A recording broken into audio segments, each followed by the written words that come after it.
जय भीम. 67व्या धम्मचक्र प्रवर्तन दिनानिमित्त सर्वांना शुभेच्छा. मी ॲडव्होकेट डॉक्टर सिद्धार्थ कांबळे, बहुजन सौरभचा मुख्य संपादक. आज दसऱ्याचा नागपूरला कार्यक्रम होत आहे. हजारोच्या संख्येत, इथे लाखोच्या संख्येत लोक येताना दिसत आहेत. आत्ता दुपारी पाहून आलो मी. थोडंसं आश्चर्य वाटलं, कारण त्या जेल रोडपासनं इकडे जो काँग्रेस नगरकडे रस्ता जातो तिथे जवळपास 100च्या वर मोठमोठ्याला बसेस लागल्या होत्या आणि सर्व बसेस हैदराबाद, कर्नाटका इथल्या होत्या. त्यामुळे असं वाटत होतं मला की आधी येत होत्या, परंतु यावेळेस प्रामुख्यानं तिकडचा जो एरिया होता दीक्षाभूमीचा साईड तो पूर्ण क्लोज झाला असेल, म्हणून पोलिसांनी त्या सर्व लोकांची सोय काँग्रेस नगरच्या भागात केली. मग तो चुनाभट्टीचा भाग असो की अजून तिकडचे तिकडे. आणि आता जेमतेम मगाशी ते दुपारची गोष्ट आहे ती 12-1ची. आता पुन्हा तिथे किती गर्दी झाली असेल तर माहिती नाही. सांगायचं म्हणजे कर्नाटकामधनं खूप मोठ्या प्रमाणामध्ये लोक तिथे येत असतात आणि कर्नाटकामध्ये आता यावेळेस तर तिथे काँग्रेसचं राज्य असल्यामुळे तिथे अनेक लोक तिकडे ते आलेले तुम्हाला दिसतील. तर बघूया आज आपण बहुजन सौरभला प्रामुख्यात आपल्या देशामध्ये काय काय घडामोडी झालेल्या आहेत त्याच्याबद्दल आपण सविस्तर बोलू आणि नंतर मग आपण आपल्या रूटीन याच्यावरती येऊ. आज जिकडे तिकडे एक थोडंसं एक वेगळंच चित्र आज देशात दिसलं.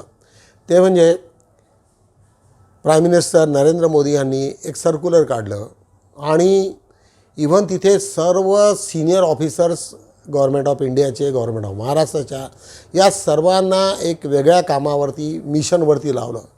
आणि मिशन असं होतं की ज्या ज्या गव्हर्मेंटच्या योजना होत्या त्याचं इम्प्लिमेंटेशन किती झालं, काय झालं, सरकारने काय काय केलं आणि सरकारची उपलब्धी ही सर्व लोकांना काउंट करायची आहे. आणि त्याच्यासाठी संपूर्ण भारतात कितीतरी लाखो विलेजेस त्यांना ते कव्हर करायचं असं ते सर्क्युलर निघालेलं आहे.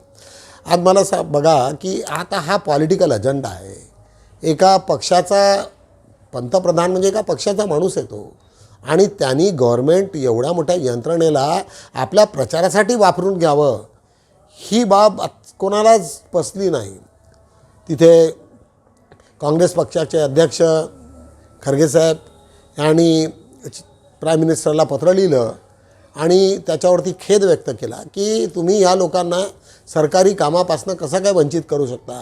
कारण हा 8 महिन्याचा प्रोजेक्ट आहे आणि 8 महिनेपर्यंत त्या लोकांना आपले नियमित रेग्युलर कामं सोडून तुम्हाला फक्त त्यांच्या प्रचारामध्ये राहण्याचं आहे. प्रचार म्हणजे असा प्रचार शब्द नाही दाखवलेला आहे, परंतु त्यांना एक आपल्या जेवढ्या गव्हर्मेंटच्या प्रोजेक्ट्स आहेत त्याच्यावरती सर्व लोकांना काय काय उपलब्धी झाली त्याचा रिव्ह्यू घ्या आणि प्रत्येक ठिकाणी मोठ्या प्रमाणामध्ये ते त्याला सक्सेस स्टोरी त्यात सर्वीकडे सांगा, जेणेकरून गव्हर्मेंटला म्हणजे लोकांना वाटलं पाहिजे की मोदी सरकारने काहीतरी वेगळं केलं. पहा माणूस किती घाबरतो जेव्हा त्याला हे कळते की आता कॉमन माणसापासून आपण तुटलो होतो. आपण एका बिझनेसमॅन कम्युनिटीसोबत आपले पूर्ण श्रद्धा दाखवली आणि पूर्णच्या पूर्ण सर्व आपण पूर्ण आपला 10 वर्ष आपण बिझनेसमॅनच्या शिवाय दुसरीकडे काहीच केलेलं नाही. आणि आत्ता खालचा वर्ग जो आहे, सुशिक्षित बेरोजगार आहे, अडाणी लोक आहेत, काही काही ट्रायबल्स आहेत, हे सर्वच्या सर्व वंचित राहिले आणि चिडलेले आहेत. आणि त्याच्यामुळे आता त्यांना असं वाटतं की मी काय ज्या योजना घेतल्या आहेत, मी बनवलेले आहेत, त्याचा तरी आता प्रचार झाला पाहिजे, अशा त्या याच्यातनं झालेले. जे म्हणजे माणूस घाबरतो कधी की जे का पॉलिटिकली सत्ता आज मोदींकडे जवळपास 20 वर्षापासून वेगवेगळी सत्ता होती. चीफ मिनिस्टर म्हणून 10 वर्ष आणि 10 वर्ष प्राईम मिनिस्टर म्हणून होती. आज ही सत्ता हातातून जाईल आणि आत्तापासून त्यांनी 2027, 2037, 2040मध्ये काय काय करावं. अरे ही पॉलिटिकली पार्टी आहे, पॉलिटिकली सत्ता असते, काय सांगता येत नाही. इंदिरा गांधीची सत्ता होती आणि दुसऱ्या वेळेस तिला लोकांनी एकदम जमिनीवर आणलं. सर्वांना माहिती असायला पाहिजे आणि माणसांनी जे जे लोक जमिनीवर राहिले त्या लोकांनाच त्याचं महत्त्व कळतं आहे. आज जिकडे तिकडे आज जेवढं सेल्सियस झालं, आज जेवढ्या ठिकाणी सर्व यूट्यूब चॅनल आणि यांनी जो सर्वे दिला तो सर्व म्हणजे एकदम धक्कादायक आहे. BJPसाठी, लोकांसाठी नाही. BJPची सर्व ठिकाणी हार होताना दिसते आहे आणि सर्व लोक चिडलेले आहेत. आता मोठ्या प्रमाणामध्ये आता लोकांनी किती म्हणावं पण यूट्यूब चॅनल, इंस्टाग्राम वेगवेगळे जे आता चॅनल्स आहेत, आणि जे चांगले पत्रकार होते त्या लोकांनी आपापला चॅनल उघडून आज सर्वांचे, काही लोकांचे 2 लाख 2.5 लाख असे व्ह्यूवर्स आहेत. एवढ्या मोठ्या प्रमाणामध्ये लोकांची त्याच्यामध्ये व्ह्यूवर्स आहेत, एवढे मोठे प्रमाणात लोक पाहणार आहेत. त्याच्यामुळे आता तुमच्या गोदी मीडियावरती खूप सारं लोक डिपेंड राहून त्यांचं काही भलं होणार नाही हे त्यांच्या लक्षात आलेलं आहे. आणि अशा सिच्युएशनमध्ये आज त्यांचं जे सर्क्युलरमध्ये त्याच्यात जरी त्यांनी काढलं, परंतु अनेक लोक सुप्रीम कोर्टात जातील, हायकोर्टात जातील, वेगवेगळ्या ठिकाणी जातील की आम्ही कामं कसे करणार, आमचं ऑफिस घेऊन तरी आम्ही थोडी रेग्युलरली बाहेर फिरणार. आणि सर्व सरकारी यंत्रणा त्यांनी लावली. असंच नाही तर अप टू पिऊन, म्हणजे तुम्ही ऑफिसेस लॉक करा आणि त्याच्या प्रचारात फिरा. हा पहिल्यांदा प्रकार या देशामध्ये स्वातंत्र्यानंतर पहिल्यांदा दिसला. त्याच्यामुळे अत्यंत खेद व्यक्त होतो आहे. बुद्ध सांगतात की ज्यावेळेस माणूस घाबरलेला असतो आणि त्याला काही सुचत नाही, मग काय तर विनाशकालीन विपरीत बुद्धी म्हणतात ना, ते तशासारखं झालेलं आहे. की आता जर त्यांना कळलं की आज करोडो अब्ज रुपये आज BJPच्या फंडात आहेत, परंतु माणसाची एखादी प्रवृत्ती न खर्च करण्याचीच आहे, त्याला पुन्हा सेव्ह करण्याची असेल तर ते कुठून, आज त्यांनी लाखो लोक, हजारोच्या संख्येमध्ये लोक आपल्या प्रचारामध्ये लावू शकले असते, परंतु ते कामं करतील किंवा नाही करतील याची काही शाश्वती नाही. पण सरकारी नोकर मात्र त्याच्यामध्ये इमानदारीने करतील ही धारणा ठेवून नरेंद्र मोदींनी ते सर्व केलेलं आहे. परंतु मला नाही वाटत की ते काही सक्सेस होईल आणि पुन्हा 1-2 दिवसात त्याचं इम्प्लिमेंटेशन होण्याच्या आधीच त्याला पुन्हा चॅलेंज होईल. पूर्ण ब्युरोक्रॅसी नाराज होईल की ते म्हणतील अरे आता आम्ही हे सर्व दिवाळीचा सीझन हे ते सर्व सोडायचं आणि काय नरेंद्र मोदीच्या प्रचारात लागायचं, त्यासाठी आम्ही IAS अधिकारी झालो की काय.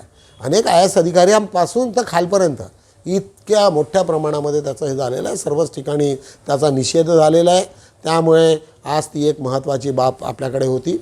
दुसरी आज म्हणजे धम्मचक्र प्रवर्तन दिनानिमित्त आज नागपूरला अनेक लोक आलेले आहेत.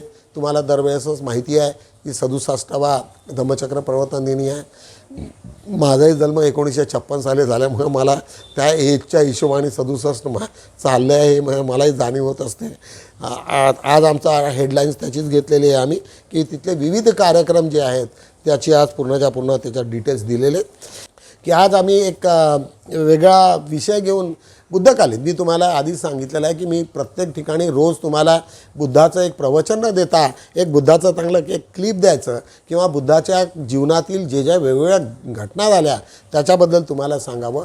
एक घटना फार चांगली आहे की दानपारमिता, म्हणजे माणसाने दानपारमिका कशी हे करावी त्याच्यासाठी अनाथपिंडिकाचं एक चांगलं उदाहरण आहे. सर्वांनी ऐकलं असेल, म्हणजे मी काही नवीन सांगत नाही, परंतु ते पुन्हा ज्या लोकांनी ऐकलं नसेल परंतु ते पिक्चरायझेशनच्या माध्यमातून ते खरंच हे होईल.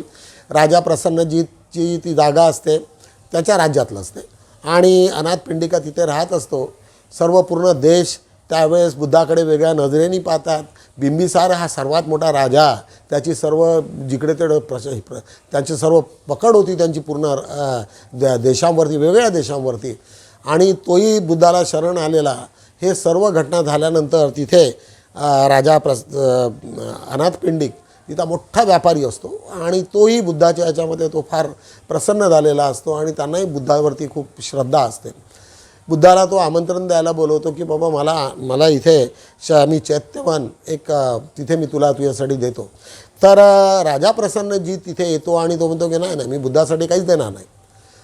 तर तो म्हणतो एक अट टाकतो की मी देतो आहे, परंतु तू, अनाथपिंडिकाला म्हणतो की तू त्या पूर्ण जागेवरती पूर्ण सुवर्ण मुद्रा त्याच्यामध्ये तुला लावाव्या लागतील आणि 1 इंच टोकावरती म्हणजे सुईच्या टोका एवढी जागाही सोडायला नको.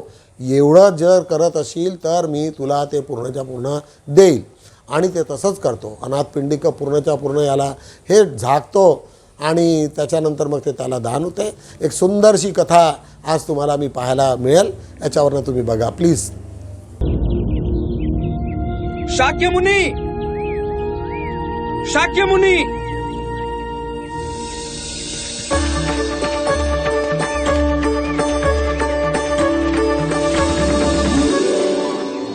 अति शुभ समाचार है। सुदत मन के बहुत पक्के हैं। जो उन्होंने ठान लिया वो अवश्य किया होगा। सुदत बड़े लजीले हैं। वे स्वयं कुछ नहीं कहेंगे, लेकिन मैं पूरी घटनाक्रम बताऊंगा। हम दोनों को श्रावस्ती का जैत वन विहार के लिए अति शुभ लगा, किंतु कौशल नरेश प्रसन्नजीत, जिन्होंने ये वन अपने पुत्र जैत को भेंट किया था, वो इसे बेचने के विरुद्ध थे। प्रसन्नजीत ने अपने मन में आपसे पुराना वैमनस्य पाल रखा है। जैसे ही सुगत ने प्रसन्नजीत को जैतवन बेचने का प्रस्ताव रखा, वे एकदम क्रोधित हो गए।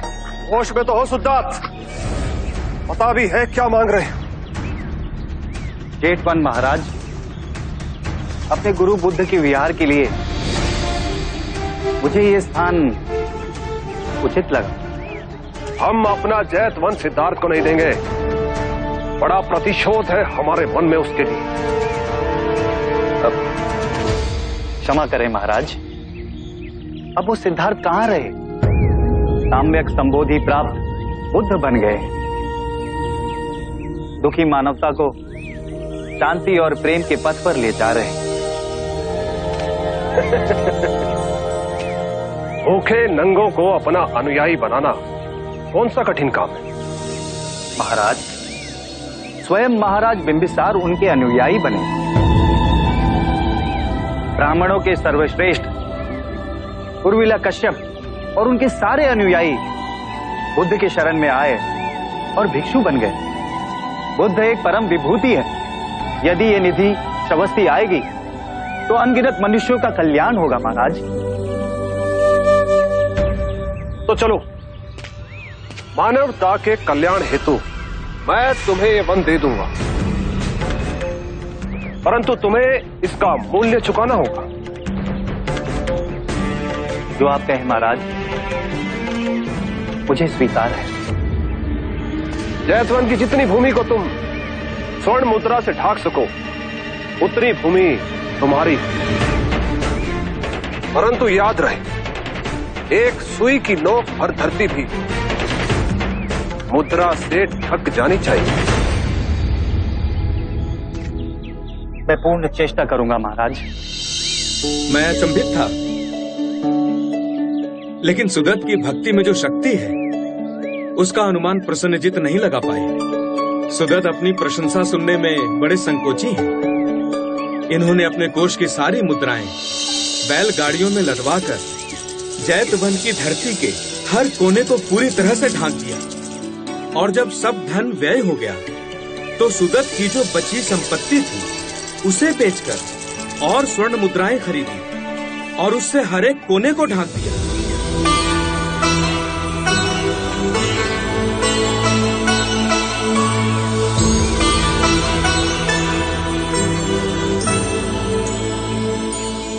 हमें विश्वास था कि तुम हमारी कठिन शर्त पूरी नहीं कर सको। मुझ में इतना सामर्थ्य भी कहाँ था महाराज।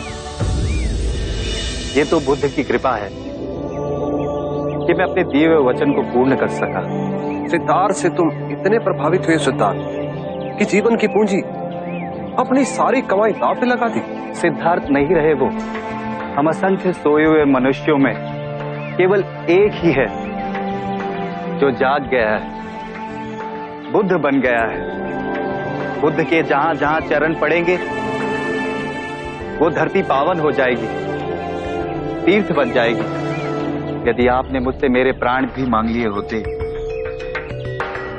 तो वो भी मैं भेंट कर देता। फिर ये धन तो बहुत तुच्छ है महाराज। व्यक्ति के नाम के अनुसार उसके गुण, उसके आचरण बहुत कम मेल खाते हैं, परंतु जैसे तुम हो उतना ही शुभ तुम्हारा नाम भी है। अनाथ पिंडिका। अनाथ, जो दीन है, जो क्षीण है, उनके लिए तुम्हारी पिंडिका सर्वदा खुली रहेगी। युग बीतेंगे परंतु तुम्हारे नाम का यश कभी नहीं मिटेगा। प्रेम से दिया हुआ रूखा सूखा भी रुचिकर हो जाता है। तुमने तो अपना तन, मन, धन सब कुछ लुटा दिया। आभार तुम्हारी इस मैत्री का। अब जेतवन पधारेंगे ना बुद्ध? अवश्य, मैं जेतवन अवश्य पधारूंगा। अभी आप अपने आश्रम में जा विश्राम कीजिए, हमें भिक्षाटन के लिए जाना है।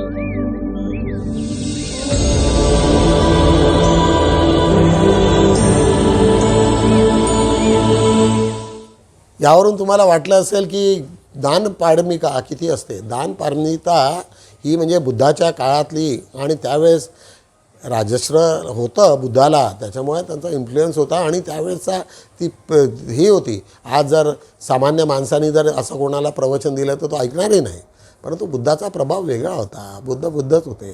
तर त्याच्यामुळे या कथेला अत्यंत महत्त्वाचं आहे. आज बघूया आपण बहुजन सौरभचा एक अंक आज आपण काय काय याच्यानी केलेलं आहे. एक अत्यंत दुःखद बातमी आहे. आदिवासी महिलेला केलेले विवस्त्र. एक बीड जिल्ह्यातली बातमी आहे. जमिनीचा वाद होता.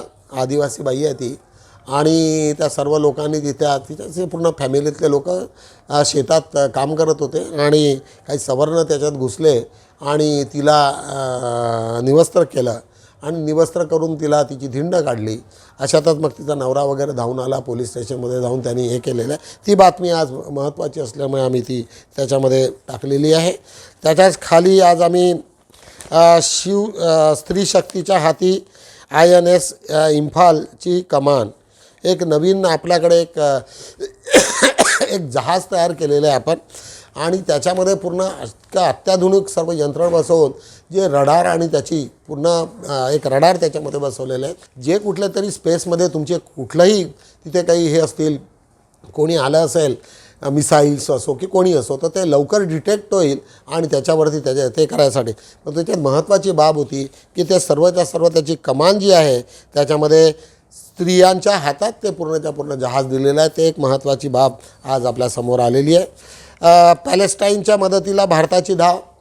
मध्ये भारताने आपण पॅलेस्टियनच्या अगेन्स्टमध्येच बोललो होतो, परंतु नंतर आपण ती सुधारणा केली आणि आता एक एरिया जो पॅलेस्टाईन आहे त्याच्यातला जो भाग बंद होता इस्राईलच्या, तर तो आता इस्राईलच्या विरुद्ध बाजूला एक थोडी जागा असल्यामुळे ती सुरुवात झालेली आहे, आता उघडलेला आहे.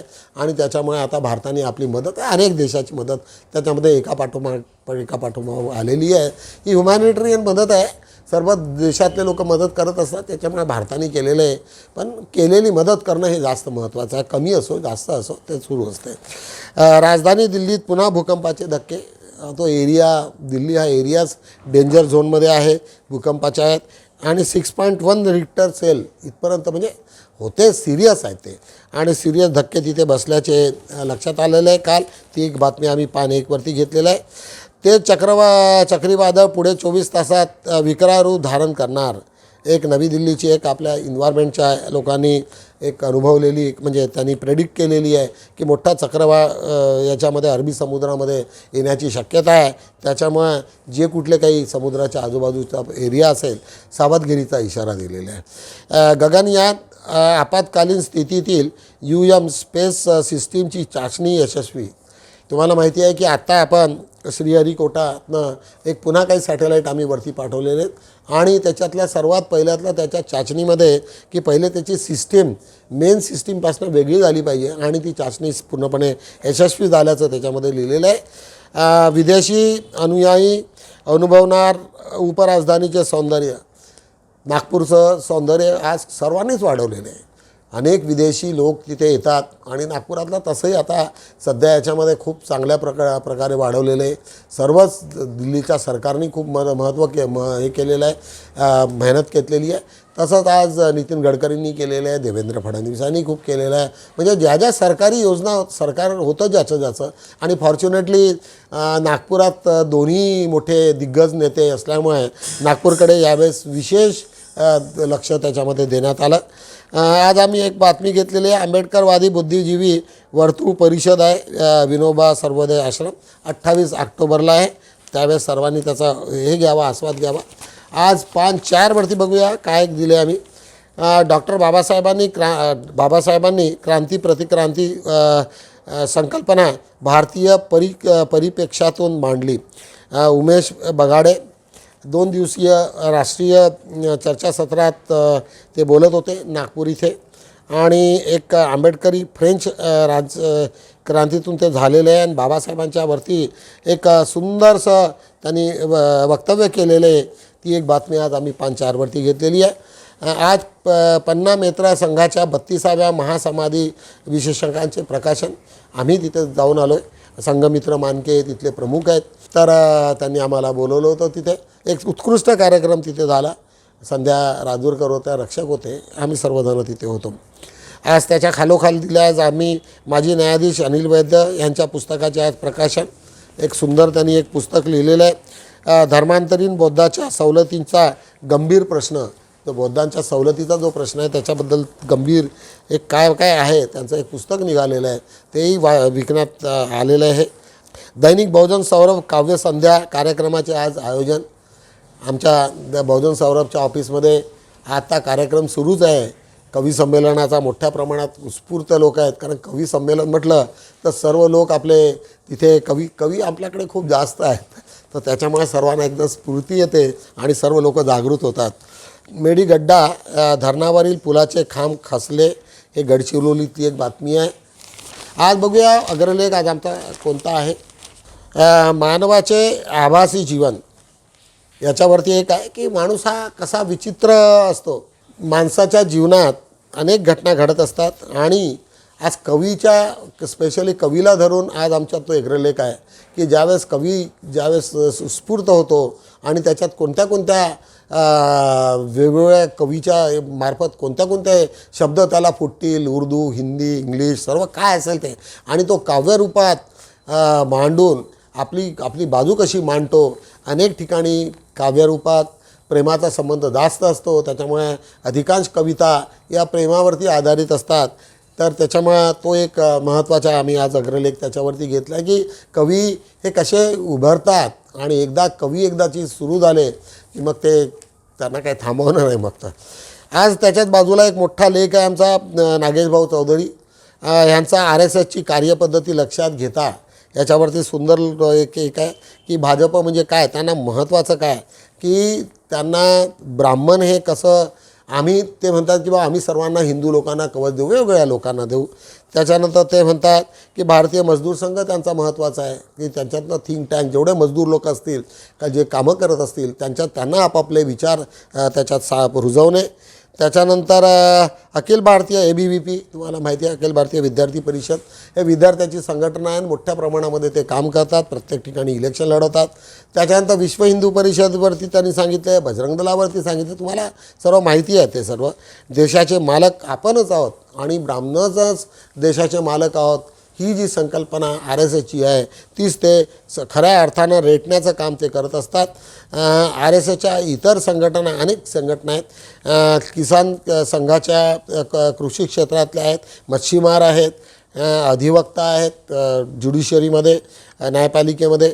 त्याच्यानंतर मेडिकोज असोसिएशन आहे, विवेकानंद वैद्यकीय आहे, लेखिका सेविका आहेत, राष्ट्रसेविका समिती आहे, दुर्गा वाहिनी आहेत, अशा शेकडो हे आहेत.